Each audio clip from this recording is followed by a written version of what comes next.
Welcome back, everybody, for another deep dive. And today, we're going to be trying to understand Jeffrey Dahmer, Oh boy. the Milwaukee cannibal. Yeah. Not just the horrifying details of his crimes, but what led him down this path, what made him tick. And we'll be using the Real Crime Channel's YouTube video, Dahmer, the blood-curdling story of the Milwaukee cannibal, world's most evil killer's real crime, as our guide. It's a case that really challenges our understanding of human nature. How could someone seemingly ordinary commit such atrocities? What combination of factors creates a Jeffrey Dahmer? Right. It's not about glorifying the gruesome, but about piecing together the psychological puzzle. Right. And to do that, we need to start at the beginning. Dahmer was born in Milwaukee in 1960, Okay. but his family life sounds like it was straight out of a psychological thriller. Yeah, constant conflict between his parents described as at each other's throats by Dahmer himself. Wow. Imagine growing up in that kind of environment. Oh, yeah. It creates a sense of instability, Instability, for sure. of emotional neglect. And that can have serious consequences. Mhm.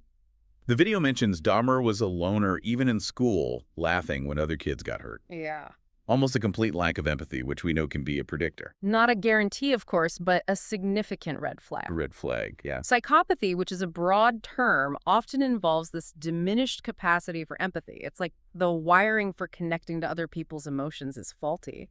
So already we're seeing these early signs. Yeah, early signs, for sure. But then there's this morbid fascination with death that emerges.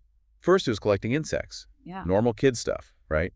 To a point, but then it escalated. Dissecting roadkill, mutilating a dog. Yeah. This is where graduated escalation comes in. It's a pattern often seen in violent offenders.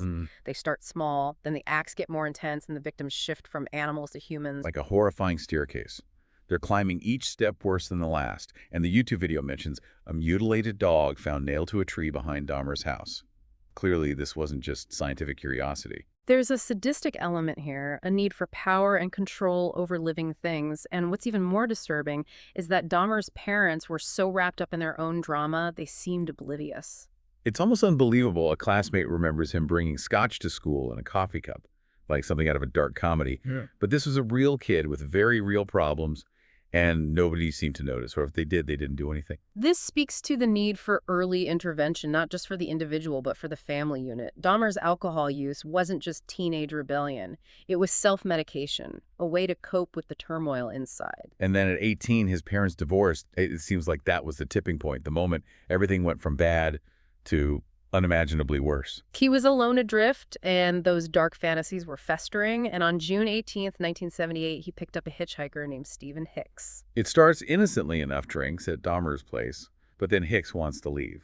This is where we see the textbook psychology play out. The fear of abandonment, the need for control. Dahmer bludgeons Hicks with a barbell, strangles him. It's impulsive, brutal, and marks the beginning of a horrifying journey. And the way he disposes of the body is almost as disturbing as the murder itself. Dismemberment, acid crushing the bones. He scattered the remains in the same woods where he tortured animals. It's symbolic, don't you think? Like he's returning to a familiar hunting ground, a place where he felt a sense of mastery over life and death. This first kill is a turning point, the moment Dahmer crosses the line into true monstrosity. But then something unexpected happens. He doesn't kill again for 9 years. 9 years, what was happening in his mind during that time? That's one of the most perplexing aspects of this case. It really is. Was he suppressing his urges? Was he meticulously planning his next move, or was there something else entirely going on? He does join the Army after dropping out of Ohio State University. Maybe that was an attempt at normalcy, a way to channel his aggression. It's possible the structure, the discipline, the camaraderie, he may have seen it as a way to fit in to control those dark impulses. But a former colleague describes him sitting in his room all day drinking gin. It seems those demons were still very much present. Exactly. The underlying issues were never addressed. The drinking wasn't the problem. It was a symptom of a much deeper psychological disturbance. And the Army, despite its structure, ultimately fails to provide the help he so desperately needed. He's eventually discharged for his drinking in 1981 and ends up back in Ohio. His father sends him to live with his grandmother in Milwaukee. You have to wonder if that was a good idea. It's a complex situation. Yeah? The video mentions Dahmer had a relatively normal and even affectionate relationship with his grandmother. Was this a genuine connection or just another way for him to maintain a facade of normalcy? Because in Milwaukee, things take an even darker turn. He starts frequenting gay bars and bathhouses, places where, And sadly, he could exploit the vulnerabilities of others. it's true. Remember, this was the 1980s. The gay scene was often underground, shrouded in secrecy, particularly with the AIDS epidemic. Raging people were afraid, isolated, less likely to be reported missing. Mhm. Dahmer understood this. And he used it to his advantage. In 1987, he kills again. And his modus operandi becomes even more chilling, drugging his victims, engaging in necrophilia, dismemberment, dissolving bodies in acid. This is where the meticulousness, the planning, the sheer depravity really come to the forefront. Wow. He's living this double life, the seemingly normal grandson and the monster hiding in plain sight. His grandmother even complained about the foul odors coming from his room. It's almost unimaginable that she didn't suspect anything. It speaks to Dahmer's ability to compartmentalize, to keep his dark world completely separate from his outward appearance. He was a master manipulator, blending in while carrying out these horrific acts. It's terrifying to think how long he might have continued, if not for a series of close calls moments where he almost got caught. Moments that reveal cracks in his carefully constructed facade and ultimately lead to his downfall. It's like he was trying to build this world, Yeah. like he was in total control, Yeah. where the rules didn't apply to him. Right. But reality has a way of intruding even in Dahmer's twisted reality. And it did in 1988 when a 13-year-old boy managed to escape Dahmer's apartment. He ran into the street, flagged down police, and told a story that, if not for his physical presence, would have sounded like a nightmare. You'd think that would be it. At the end of Dahmer's reign of terror. Right. He was convicted of sexual assault, sentenced to prison. But here's the thing about prison, especially for someone like Dahmer. Right. It doesn't necessarily address the core psychological issues, and in his case, those issues were deeply entrenched. So when he gets out, it's not a fresh start, it's an escalation. Yeah.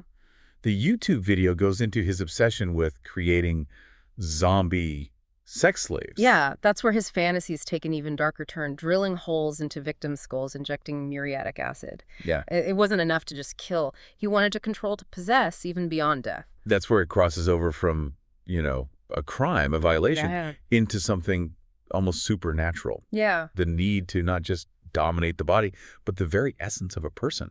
And that's where we see the overlap of sadism, necrophilia, and this desperate need for control, all converging.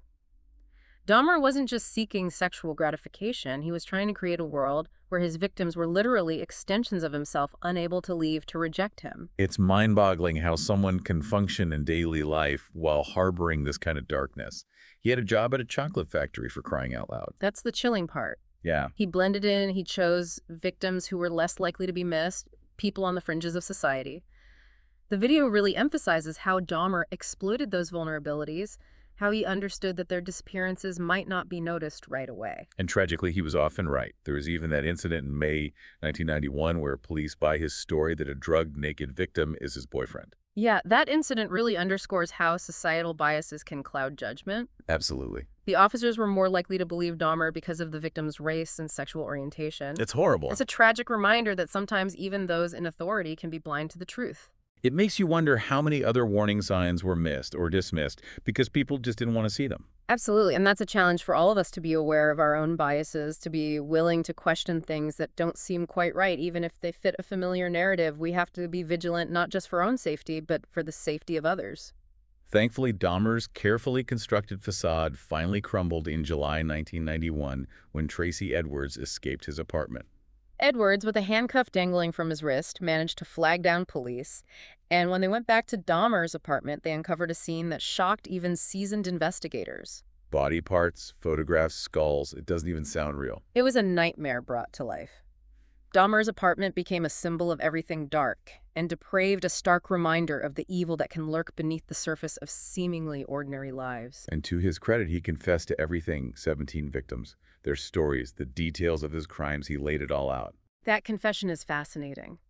The video mentions he claimed to want to give the families closure, but was that genuine remorse, or just another way for him to maintain a sense of control over the narrative? It's a question that continues to be debated. It's hard to imagine genuine remorse from someone who committed such acts. Yeah. But I suppose it's possible, however twisted or self-serving it might have been. I think it's important to remember that Dahmer was a human being, even if his actions were monstrous. Yeah. Trying to understand his motivations, his psyche doesn't excuse his crimes, but it might help us prevent similar tragedies in the future. So after the arrest, the trial becomes this media sensation. The world is captivated by the story of the Milwaukee cannibal. And the central question was, of course, insanity. Was Dahmer mentally ill, not responsible for his actions, or was he a cold, calculating killer who knew exactly what he was doing? Given the horrific nature of his crimes, you'd think proving insanity wouldn't be difficult. But legally, it's a very high bar. It's not enough to be crazy. The defense had to prove Dahmer was incapable of understanding the nature of his actions, of distinguishing right from wrong at the time of the crimes. And they weren't able to do that. No. The jury found him sane and guilty on all counts. He was sentenced to 15 consecutive life sentences, 936 years in prison. Wisconsin didn't have the death penalty at the time, so that was the harshest punishment available. I imagine it was a small victory for the victims' families to see him held accountable. It was a bittersweet victory. No doubt, nothing could pay back their loved ones, but at least Dahmer was finally facing the consequences of his actions. But even behind bars, the story wasn't over. There's this final, almost Shakespearean twist to Dahmer's life. In 1994, just 2 years after his sentencing, he was murdered in prison by a fellow inmate, a brutal end to a life marked by brutality. It's almost as if, even in prison, he couldn't escape the violence he inflicted on others. It's a tragic, ironic end to a life filled with darkness and depravity, and it raises those deep questions about justice, retribution. The nature of evil itself. Does someone like Dahmer deserve a peaceful death, even in prison? It's a question with no easy answers. It's easy to feel a sense of relief, even satisfaction in his demise, but I can't help but wonder if things could have been different if someone had intervened earlier, if those red flags had been taken seriously. It's natural to wonder about the what-ifs, but ultimately we're left with the legacy of Dahmer's actions, a legacy that continues to haunt us. It's strange to think about, but the video shows Dahmer turning to religion in prison. Oh, wow. He was baptized just a few months before his death. It's a detail that often gets lost in the gruesome narrative, but it adds another layer of complexity to this already complicated case. Was it genuine? Was he looking for redemption, or was it, as some have suggested, a way to manipulate public perception? There's actual footage of the baptism in the video. Really? Dahmer in a prison bathtub being baptized by a local minister. It's surreal to see. It's a jarring image for sure, this man responsible for such horrific acts, seeking solace in faith. It forces us to consider the possibility of redemption, even for someone like Dahmer. It challenges our black and white notions of good and evil. But it's hard to shake the feeling that it might have been another manipulation, a way to control the narrative, even in his final days. I understand that skepticism, but I think it's important to avoid simplistic interpretations. The human psyche is a labyrinth. Especially in a case like this, we can speculate, analyze, but ultimately we'll never truly know what was going on in his mind. The minister who baptized him described Dahmer as courteous and respectful, welcoming him into the family of God. That statement is both profound and unsettling. It forces us to confront the idea that even someone capable of such terrible things might seek spiritual comfort, might be welcomed into a community of faith.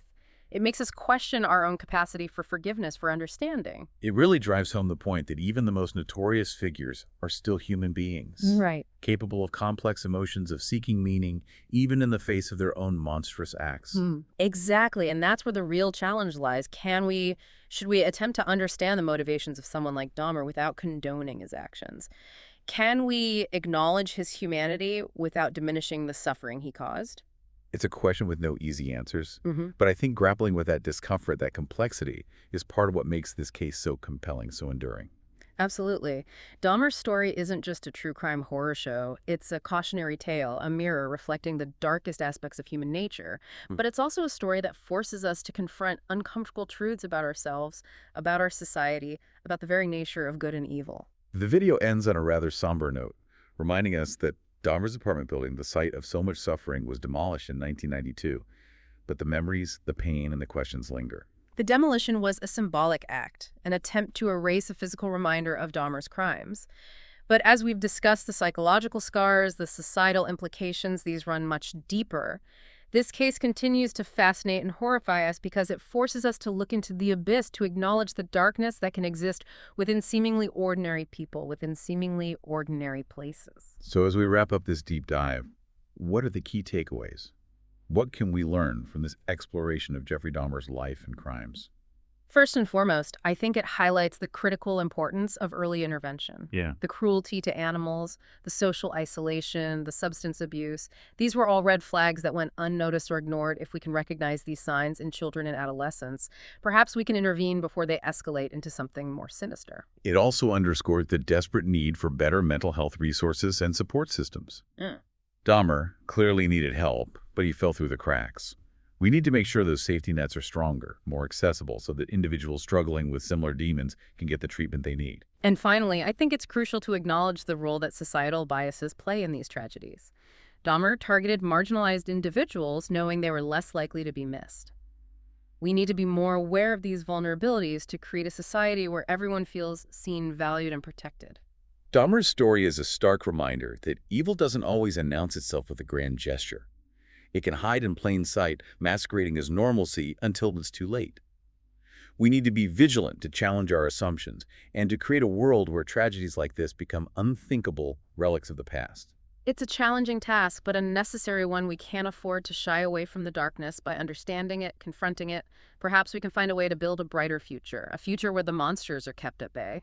Well said. And on that note, that's going to do it for this deep dive. I really appreciate you coming on and lending your expertise. Happy to be here. And until next time, stay curious, folks.